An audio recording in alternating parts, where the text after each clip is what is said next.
Hey, today I'm going to show you what to check if your Whirlpool dryer is not heating. So this is the dryer we're looking at today. This is a very common Whirlpool dryer. Has the top lint trap here.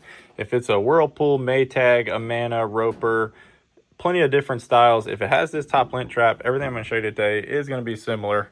So if yours has that, this is a good video for you to watch, and I'm going to show you what to do if your dryer is not. We're going to simply need a drill with a 1/4-inch bit, or potentially just a 1/4-inch screwdriver or nut driver. And that's all we're going to need to get into this dryer and to replace both of the main parts that are having issues with it not heating. And then to diagnose and check those parts, we're going to just need a simple multimeter. I will link this down in the description, usually $10 to $15 on Amazon, as well as if you need one of these, you can check the description below. Also, you're going to need your replacement element. This is just one I'm using for an example. I will link a brand new one down in the description below. Only 20 bucks on Amazon for something like this. You also may need a thermal fuse. I'll put that in the description as well.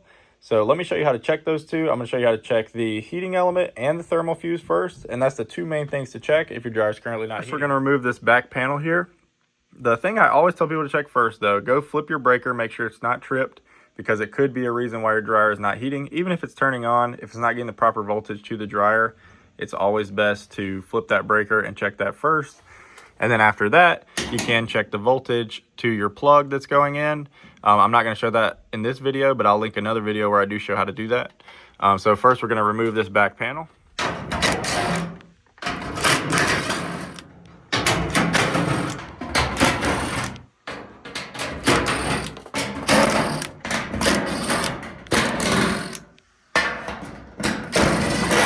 So once you remove those screws to the back panel, all 1/4-inch all the way around, you're going to simply pull this off. Be careful, this is sharp, but we're going to kind of just lift up and pull that right off. We're going to set that to the side. Now I'm going to show you what you should check.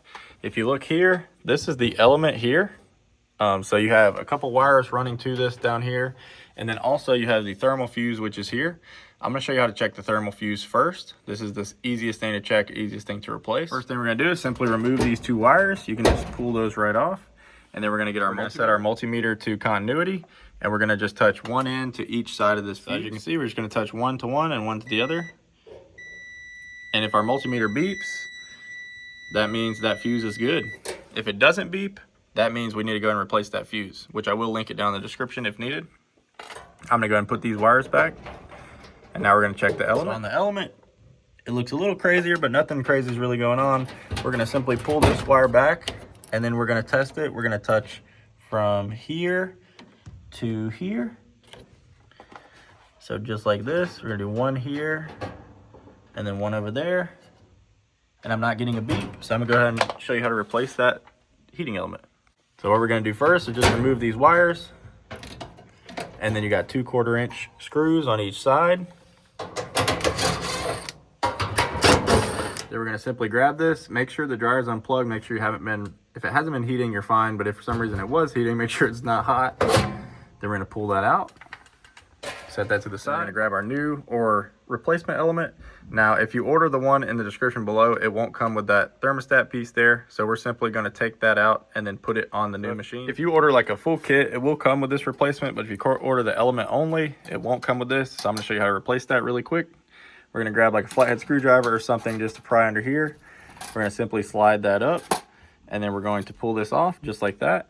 And then when you go to put it on the new element, just reverse the process, slide it up, and then you're simply going to slide this down onto that. It should look like this when you're done. And now we're going to go ahead and put the replacement element in the machine. Be careful with the element as well, because it is sharp, but we're going to kind of just do this, slide it up in place, and it'll kind of hold it there. So we can go ahead and get our 1/4-inch screws back on each side. All right, we got both screws in. Now we're going to reconnect our wires.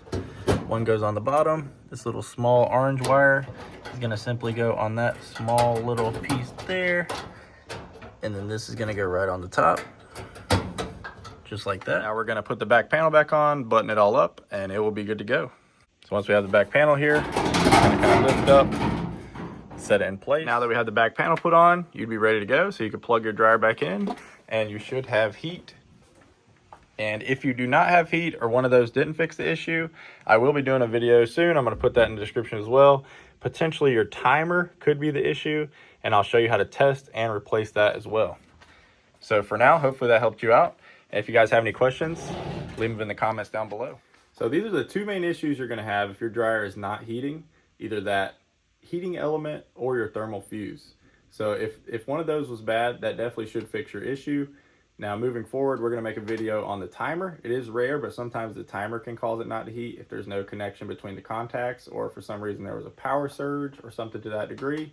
So I will be making that video, and I should have it in the description shortly. So check it out. And also, if this helps you out, give me a like and subscribe. Give me a comment if you have any questions, and y'all have a good day.